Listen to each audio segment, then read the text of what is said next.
Salam diplomat. Saya Vicky Irawan Zaini dan saya siap bikin gebrakan. Pada prinsipnya bisnis kami terus berjalan sampai hari ini dengan keadaan terbaiknya. Kami terus memperbaiki apapun yang menjadi kekurangan kami. Untuk level mikro, level UMKM, kami pikir kami tetap bisa survive. Hanya saja tentu sebagai bisnis pemula yang masuk dalam kategori mikro, kami terus memperbaiki dari sisi manajerial, dari sisi pengembangan SDM, promosi, dan lain-lain.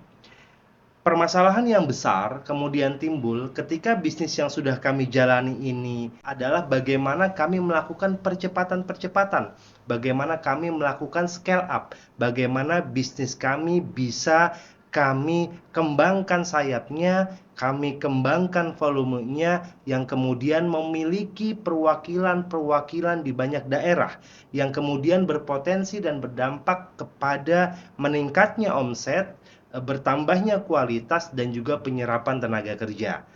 Untuk dikatakan dalam level jualan, kami pikir jualan kami dalam bidang jasa ini tidak mengalami masalah yang sangat besar. Mengapa tidak memiliki masalah? Karena sejauh ini kami bisa survive dan tetap menjalankan jualan jasa kami di bidang pijat dan kesehatan ini.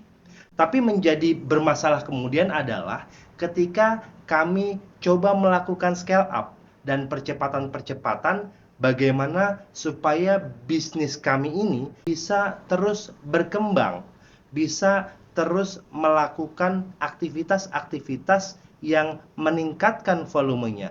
Bagaimana kami memiliki perwakilan-perwakilan di banyak daerah yang kemudian berdampak pada bertambahnya omset dan juga penyerapan tenaga kerja yang lebih baik. Bisnis model kami sebetulnya sederhana. Bagaimana kami menjadi penyedia jasa layanan kesehatan pijat tradisional dan tentu beberapa terapi kesehatan lainnya di sebuah komunitas atau pemukiman yang padat penduduk, di mana kami harus menjadi salah satu penyedia layanan yang dipercaya oleh sebuah komunitas tersebut dengan memberikan penawaran-penawaran yang kemudian penawaran-penawaran kami itu bisa menghasilkan profit. Ditambah juga bagaimana saat ini bisnis model kami melakukan rekrutmen atau melakukan kemitraan dengan banyak terapis yang berada di sekitar domisili outlet atau kantor kami beroperasi. Sehingga apa? Sehingga kami bisa lebih mendapatkan atau memiliki potensi big market atau pelanggan yang lebih besar lagi. Yang kedua, bisnis model kami adalah melakukan upselling, di mana di tengah kami melakukan atau memberikan layanan kesehatan di bidang jasa itu, kami pun melakukan penawaran produk-produk kesehatan. Masih sejalan dengan bisnis awal yang kami kerjakan. Pada akhirnya, model bisnis kami ingin memiliki banyak cabang di Indonesia yang kemudian berdampak pada meningkatnya jumlah profit perusahaan kami. Yang kedua, menyerap sebanyak-banyaknya tenaga kerja. Yang ketiga, tentunya memberikan solusi serta manfaat kesehatan bagi masyarakat luas di tengah saat ini keadaan masyarakat kita, menurut riset kesehatan, menurut banyak jurnal, bahwa masyarakat Indonesia sedang mengalami yang namanya depresi dan juga anxiety dari dampak beraktivitas yang sangat padat. Lalu bagaimana tentang revenue stream bisnis kami? Tentu sebagai penyedia jasa kesehatan pijat dan lain-lain, bisa dikatakan bahwa bisnis kami zero modalnya. Hanya saja mungkin kami butuh modal di awal terkait dengan bagaimana kami bisa menyewa tempat bagi kami beraktivitas, melakukan penawaran layanan kami, yang kemudian kami pikir revenue stream yang kami lakukan adalah lakukan promosi secara berkala, offline maupun online, yang memungkinkan bahwa pengembalian modal di dalam bisnis kami ini lebih cepat. Ya tentu, kami juga sadar bahwa kompetisi di bidang bisnis yang kami lakukan sangatlah padat. Hanya saja kami sudah tahu siapa kompetitor di dalam bisnis kami. Kami tidak pernah menjadikan mereka pesaing. Justru kami melakukan yang namanya rekrutmen. Bagaimana kompetitor kami itu kami jadikan mitra kami di dalam menjalankan bisnis ini. Dan itu sudah kami jalankan selama ini dan hasilnya sangat work. Tentu di dalam bisnis yang kami jalani ini, market size kami sangat besar.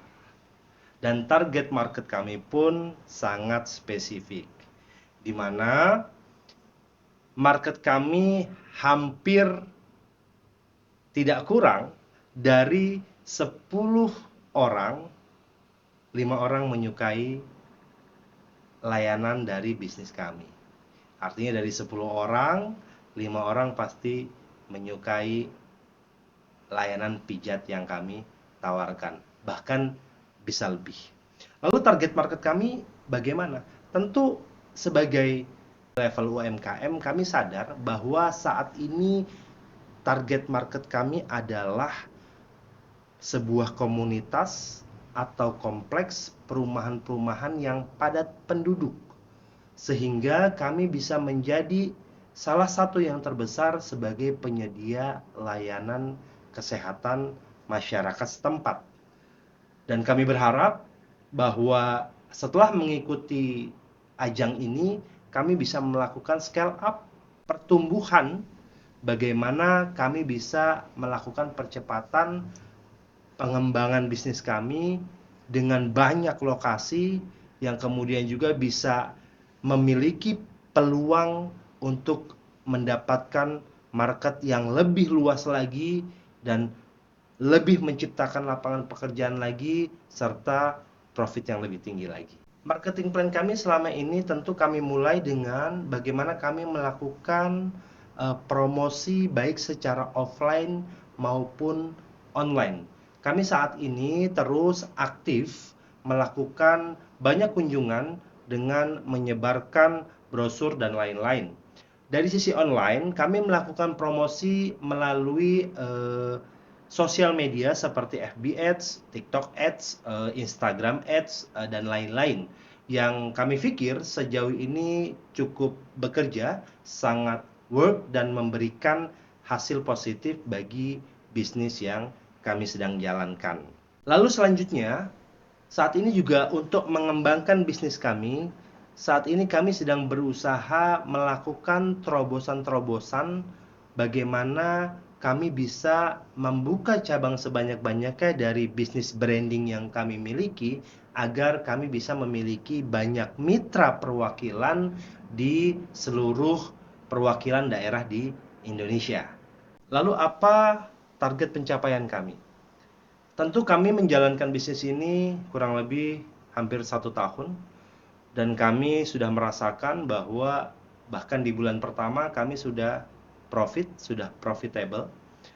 Lalu menginjak pada bulan-bulan selanjutnya, target pencapaian kami adalah bagaimana agar pada waktu-waktu ke depan kami bisa setidaknya dalam waktu 3 bulan, per 3 bulan kami bisa membuka cabang tempat usaha dari bisnis yang sedang kami jalankan.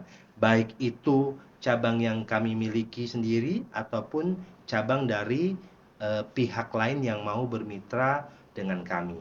Yang kemudian pada masa 3 tahun ke depan saya pikir bisa menghasilkan kurang lebih sekitar hampir 100 cabang bisnis kami yang kemudian itu bisa meningkatkan volume dan juga jumlah profit dari bisnis yang sedang kami jalankan ini. Lalu apa dampak ketika pencapaian itu bisa kami dapatkan? Yang pertama tentu penyerapan tenaga kerja yang sangat besar. Bapak Ibu bisa bayangkan bahwa untuk satu cabang yang kami miliki, itu setidaknya kami bisa menyerap tenaga kerja sebanyak 5 orang. Paling tidak, jika kami bisa melakukan pembukaan cabang puluhan atau bahkan sampai 100 cabang, setidaknya kami bisa melakukan rekrutmen sampai dengan 500 tenaga kerja, dan itu tentu berdampak besar pada kesejahteraan masyarakat. Lalu yang selanjutnya, dampak sosial. Semakin besar, semakin banyak cabang-cabang yang dimiliki, tentu berdampak pada solusi penawaran kesehatan bagi masyarakat. Jika masyarakatnya sehat, tentu bangsa ini menjadi bangsa yang kuat, dan kemudian negara kita bisa menjadi negara yang maju dan terus tumbuh dan berkembang.